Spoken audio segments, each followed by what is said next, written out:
자기가 하늘에서 내려온 떡이라 하심으로 유대인들이 예수에 대하여 수군거려 이르되 이는 요셉의 아들 예수가 아니냐. 그 부모를 우리가 아는데 자기가 지금 어찌하여 하늘에서 내려왔다 하느냐. 예수께서 대답하여 이르시되 너희는 서로 수군거리지 말라. 나를 보내신 아버지께서 이끌지 아니하시면 아무도 내게 올 수 없으니 오는 그를 내가 마지막 날에 다시 살리리라. 선지자의 글에 그들이 다 하나님의 가르치심을 받으리라 기록되었은즉 아버지께 듣고 배운 사람마다 내게로 오느니라. 이는 아버지를 본 자가 있다는 것이 아니니라. 오직 하나님에게서 온 자만 아버지를 보았느니라. 진실로 진실로 너희에게 이르노니 믿는 자는 영생을 가졌나니 내가 곧 생명의 떡이니라. 너희 조상들은 광야에서 만나를 먹어도 죽었거니와 이는 하늘에서 내려오는 떡이니 사람으로 하여금 먹고 죽지 아니하게 하는 것이니라. 나는 하늘에서 내려온 살아있는 떡이니 사람이 이 떡을 먹으면 영생하리라. 내가 줄 떡은 곧 세상의 생명을 위한 내 살이니라 하시니라. 그러므로 유대인들이 서로 다투어 이르되 이 사람이 어찌 능히 자기 살을 우리에게 주어 먹게 하겠느냐. 예수께서 이르시되 내가 진실로 진실로 너희에게 이르노니 인자의 살을 먹지 아니하고 인자의 피를 마시지 아니하면 너희 속에 생명이 없느니라. 내 살을 먹고 내 피를 마시는 자는 영생을 가졌고 마지막 날에 내가 그를 다시 살리리니 내 살은 참된 양식이요 내 피는 참된 음료로다. 내 살을 먹고 내 피를 마시는 자는 내 안에 거하고 나도 그의 안에 거하나니 살아계신 아버지께서 나를 보내심에 내가 아버지로 말미암아 사는 것 같이 나를 먹는 그 사람도 나로 말미암아 살리라. 이것은 하늘에서 내려온 떡이니 조상들이 먹고도 죽은 그것과 같지 아니하여 이 떡을 먹는 자는 영원히 살리라. 이 말씀은 예수께서 가버나움 회당에서 가르치실 때에 하셨느니라. 어린아이의 도시락이었던 보리떡 5개와 물고기 2마리로 5,000명 가량을 먹이신 사건 이후에 사람들은 예수님을 자신의 임금으로 삼으려 했습니다. 그러나 주님께서는 무리를 피하셨습니다.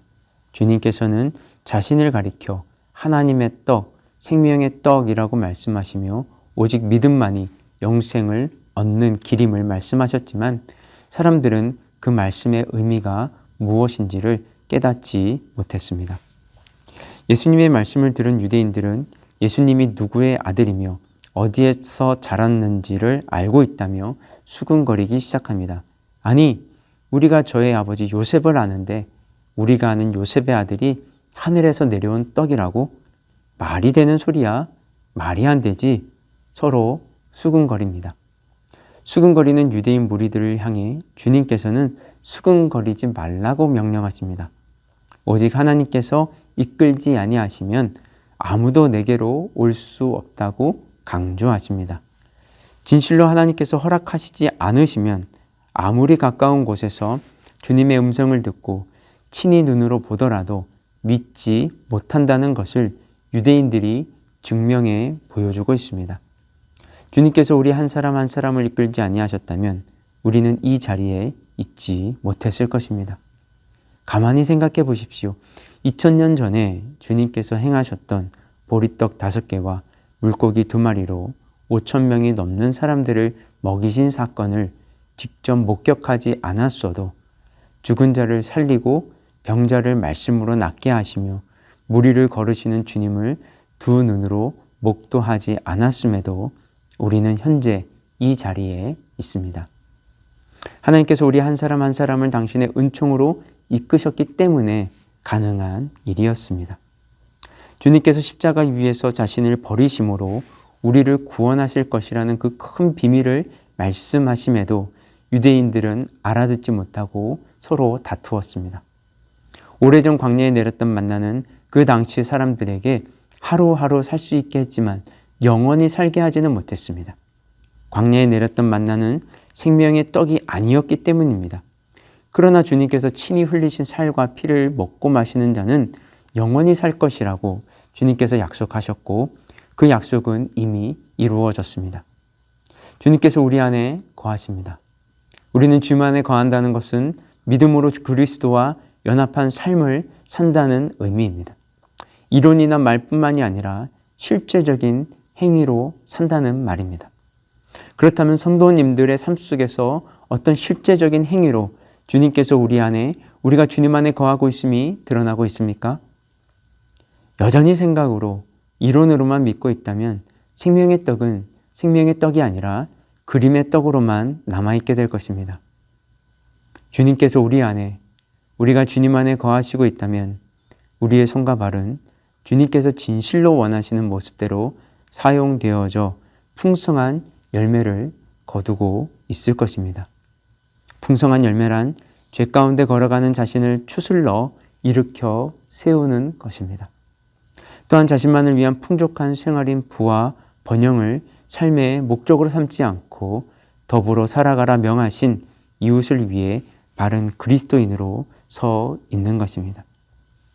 주님께서 이 땅에 오신 목적은 영원히 멸망의 구렁텅이에 빠져 살 수밖에 없는 우리 한 사람 한 사람을 구원하시기 위한 하나님 아버지의 뜻을 실행하기 위해 오셨습니다. 주님께서는 끊임없이 자신에 대한 진리를 말씀하셨지만 사람들은 깨닫지 못했습니다.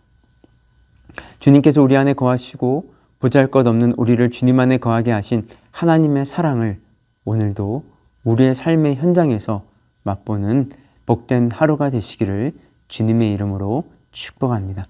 함께 기도하시겠습니다. 사랑과 은혜가 풍성하신 하나님 아버지, 주님의 그 십자가의 은혜가 아니었다면 이 시간 이 자리에 있을 사람은 아무도 없습니다. 하나님 아버지의 이끄심에 이끌린 우리가 오늘도 우리에게 허락하신 삶의 자리에서 자신만의 풍족한 생활, 부와 번영만을 추구하지 않고 오직 성실과 정직으로 살기 원하오니 매 순간 우리를 이끌어 주시옵소서. 다시는 이 땅에 전쟁이 없기를 소원하며 나라를 지키는 젊은이들 위해 이 모양 저 모양으로 수고의 땀을 흘리는 이 땅의 지도자들을 위해 오늘도 주님의 은혜를 부어 주시옵소서. 이 모든 말씀 예수 그리스도 이름으로 기도드렸습니다. 아멘. 우리 계속해서 개인 기도 제목 가지고 기도하며 나아가도록 하겠습니다.